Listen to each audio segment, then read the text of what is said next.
Welcome to The Jeweler's View. I'm Courtney Gray. I've spent nearly 30 years in this industry, running schools, doing custom work, coaching, consulting, and working with makers at all stages. Over time, I've started to see the patterns, the things that actually move a creative career forward, and the things that can quietly hold it back.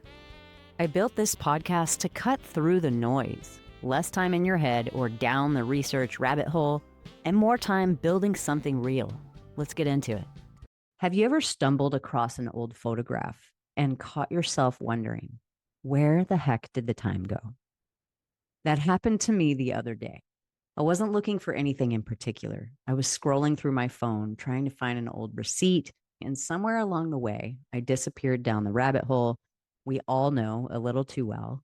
Vacation photos, old jewelry, pictures from creative side, the boys. And then I stopped. There was a picture of Tristan, who's now 15, almost 16. He couldn't have been more than 3 or 4 years old in the photo. Missing a couple teeth, dirt all over his face, that unmistakable smile that somehow took up his entire little face. I just sat there looking at it, not because it was an extraordinary picture, because I had forgotten. I'd forgotten how little he used to be. And then something else hit me. While I was busy living those years, I never noticed that we actually had entered new seasons. Nobody announces this. There's no ribbon cutting or parade. One day you're tying tiny shoes, packing snacks, loading strollers into the car, and the next you're helping them apply for jobs, borrowing your charger back, or watching them drive away on their own. Life doesn't usually change all at once. It changes one ordinary Tuesday at a time. And somehow it's only when we look backward that we realize how much has changed. Hindsight. When the boys were little, every trip out of the house felt like preparing for some sort of expedition. Snacks, water bottles, extra clothes, Band-Aids. Someone always had to use the freaking bathroom the minute we pulled out of the driveway. There was always something. Back then, I could not imagine those days ever ending. I probably wished for them to, right? And now I'd probably smile if someone even asked me to carry their backpack again. It's funny how that works. As parents, we understand something almost instinctively. Every season asks something different of us. You don't expect a toddler to mow the lawn. You don't hand a 10-year-old the keys to the car. You don't celebrate the same milestones forever. Take walking, for example. When they're learning to walk, falling is not failure. It's expected. Nobody watches a 2-year-old wobble across the living room, fall down, and says, well, maybe walking just isn't for him. That would be ridiculous. We understand practice. We understand patience. We understand that growth unfolds in seasons. So here's the question I've been thinking about lately. Why don't we offer our businesses that same kindness? One of the first things I hear in coaching almost every week is some version of this. I feel like I should be farther along, or I should have started sooner. Sometimes it's the very first sentence out of someone's mouth before we ever talk about anything else. There's this belief that somehow they've missed the timeline, that they're behind, that everyone else has figured it out first. The interesting thing is, many of the people saying this didn't even discover jewelry until their 40s or their 50s, sometimes even their 60s. They've already lived entire lives, raised children, built careers, taken care of parents, weathered things none of us would have chosen. And now they're beginning something completely new. Of course, it feels awkward. They're beginners again. The mistake isn't being a beginner. The mistake is expecting yourself to feel like an expert from the beginning. I don't think they're late. I think they arrived exactly when life made room for this chapter. And I wonder how many beautiful creative businesses never get started because someone believes they're too late, instead of realizing they're simply beginning. This reminds me so much of Creative Side Jewelry Academy. When I first opened the doors, I knew every student, every single one. If someone registered for a class, I probably knew where they were from, what they wanted to learn, maybe even what kind of jewelry they dreamed of making. I answered the phone. I answered every email. I taught every class.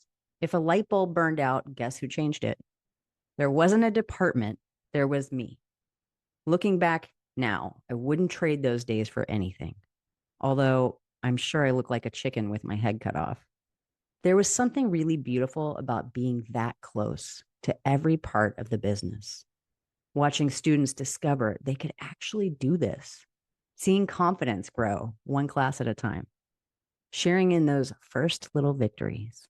I won't lie, those early years were exhausting and absolutely wonderful. Then something started happening. The school began growing. 20 students felt incredible, then 50, then hundreds, eventually thousands. And without realizing it, the business entered this completely different season. The skills that helped me start the academy weren't the same skills needed to grow it. At first, success meant saying yes to almost everything. Later, success meant learning to say no. At first, I needed to be involved in every decision. Later, that became the bottleneck. And that's when I finally realized something. The business wasn't asking me to work harder anymore. It was asking me to become someone different, a different leader, a different teacher, a different business owner. I didn't recognize that right away. Most of us don't. We keep trying to parent a teenager like they're still a toddler. I think businesses are alive in the sense that they're always becoming something. They grow, they surprise us, they struggle, they ask different things from us as time goes on. A newborn business needs constant attention. Every little sale feels like a miracle. Every encouraging comment keeps you going another week. Then comes the toddler stage. And honestly, that's where things get wonderfully messy. You're experimenting. You're trying on new collections, new techniques, changing displays every other minute, wondering if your prices are right, doing your first show, then your fifth, then your 10th, trying Instagram, ignoring Instagram, trying it again. Some things work, some don't. It's easy to mistake all that wobbling for failure. But toddlers are supposed to wobble. That's how they learn where their balance is. And I honestly wonder how many creative businesses have been abandoned simply because someone mistook a perfectly normal season for proof they were failing. Maybe that's why comparison can be so dangerous, because we rarely compare seasons. We compare snapshots. We see someone's beautiful booth at a show, a full workshop, a busy website, a waiting list, a thriving studio, a website that says sold out. What we don't see are the years that came before, the collections that never sold, the shows where almost nothing sold, the pricing mistakes, the late nights wondering if any of this was going to work. We compare our first chapter to someone else's 20th, and that's never a fair comparison. One of the things parenting taught me, if I was paying attention, is that growth is not predictable. There are seasons where everything changes almost overnight. One day they're crawling, the next they're running through the house and you can't keep up. Then there are stretches where it feels like nothing is happening or changing at all. Until one day you look back at a photograph and realize everything changed while you were busy living your life. Businesses have a funny way of doing the same thing. There are seasons where opportunities seem to appear out of nowhere. Ideas flow easily. The right opportunities show up, the right sales. You can almost feel the momentum. And then there are quieter seasons, fewer orders, more questions than answers. Long afternoons at the bench wondering if you're moving in the right direction. Those seasons can feel uncomfortable, but uncomfortable doesn't mean unproductive. Some of the most important work your business ever does happens where no one else can see it. I think back to Creative Side again. There came a point where I simply couldn't answer every email anymore. Not because I stopped caring, because it was not possible. I had to trust other people. I had to document systems, train instructors, delegate responsibilities, release control. And if I'm honest, I did not do that gracefully. There was a voice in my head that kept saying, no one will do it exactly the way that you do. Maybe you've heard that voice too. Eventually, I realized something. They weren't supposed to do it the same way that I do because my job had changed. The business no longer needed me to be the best teacher in every classroom. It needed me to become the facilitator of something much bigger. That wasn't better. It wasn't worse. It was simply the next season. Years later, another season arrived, the season where it was time to let it go. Selling Creative Side wasn't abandoning something that I built. It was recognizing that healthy things continue growing. Sometimes they even outgrow us. I couldn't have sold it in year 2. I couldn't have sold it in year 5. Neither the business nor I were ready. But when the time actually came, it felt right. Looking back now, I can see every season prepared me for the next one. Even the ones I resisted the most, maybe especially those. I see the same thing happening with clients all the time. Someone comes to me convinced they just need better marketing. Sometimes they do, but sometimes what they really need is patience or healthier boundaries or confidence in their pricing or permission to stop saying yes to every opportunity that comes along. Sometimes, yeah, they need better systems. Sometimes they need rest. Sometimes they simply need another year. We spend so much time asking, what should I do next? What should I be working on? Lately, I found myself asking a different question. Who is this season asking me to become? That's a very different conversation because if your business is a newborn, it needs your attention. If it's a curious toddler, it needs encouragement far more than criticism. If it's beginning to find its footing, it probably just needs consistency, practice. If it's growing quickly, it may need boundaries before it needs more customers. And if it's mature, it may be asking you to think less about growth and more about legacy. Every season asks something different of us. The mistake is trying to solve every season the same way. Push harder, stay later, do more, layer more. Sometimes that's exactly the wrong answer. Now, the deeper I get, the more I believe businesses are extraordinary teachers. They have this remarkable way of revealing whatever we're avoiding. Afraid to raise your prices? Eventually, your business will ask you to. Afraid to become more visible? Eventually, your business will ask you to tell its story.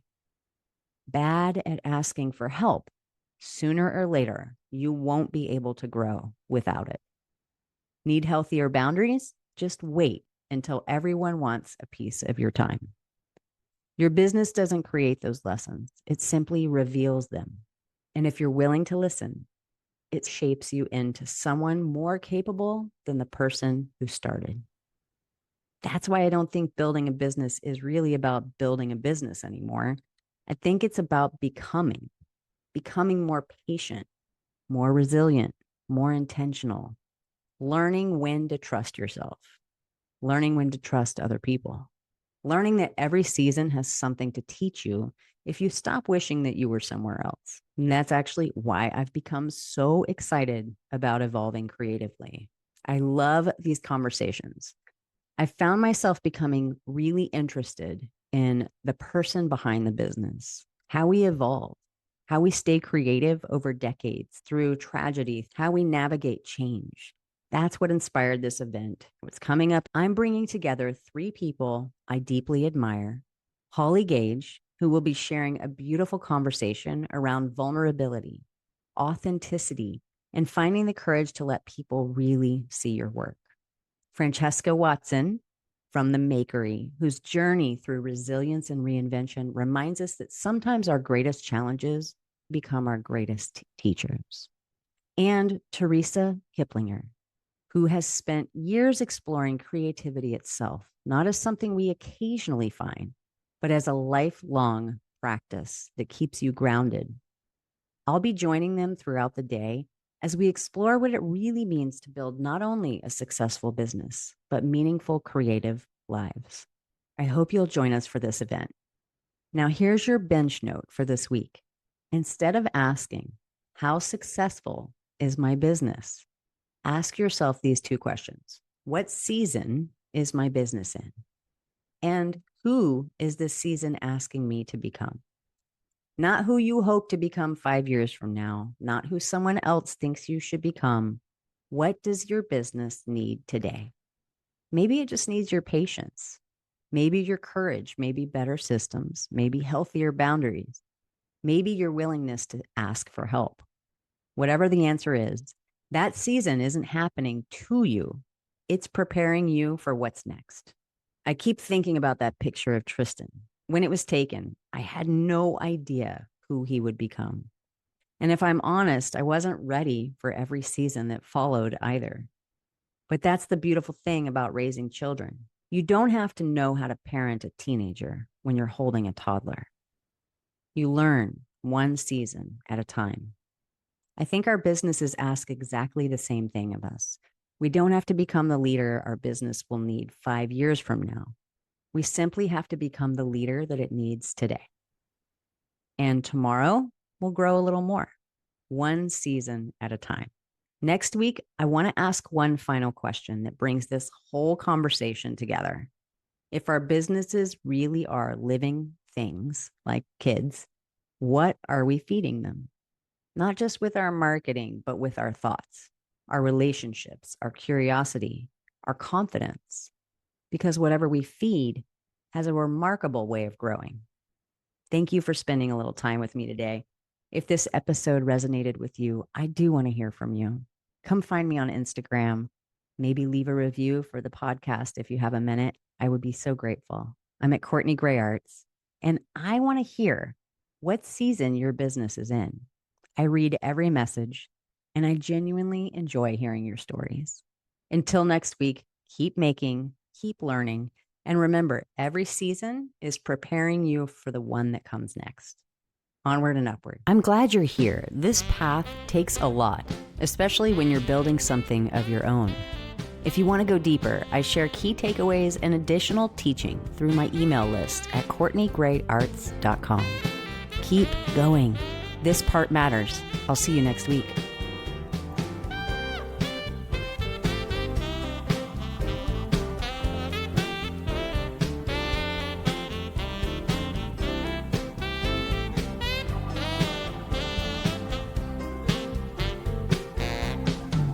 A night of singing bowls and stories untold. Yeah. Here's to the dreams and how we make them, to howling at the moon, to worries and loss, sitting in solitude, feeling a little bit pissed off. Here's to the grace we have awakened,